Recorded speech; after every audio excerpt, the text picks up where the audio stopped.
Hello guys, আজকে আমি বানিয়ে নিলাম গরম ভাত।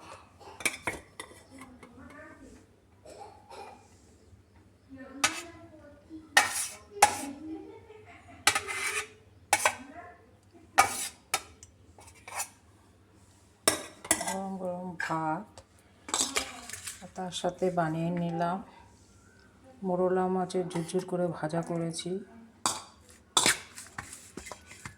এটা খেতে খুব ভালো হয়। তারপরে করেছি ফলি মাছের ঝোল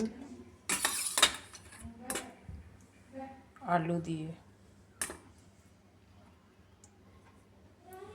তারপরে করেছি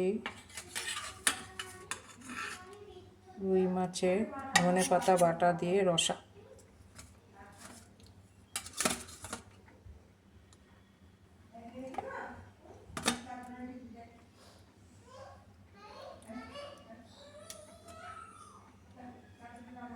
দেখতে দারুণ হয়েছে। তোমাদের যদি ভিডিওটা ভালো লাগে সাবস্ক্রাইব করো।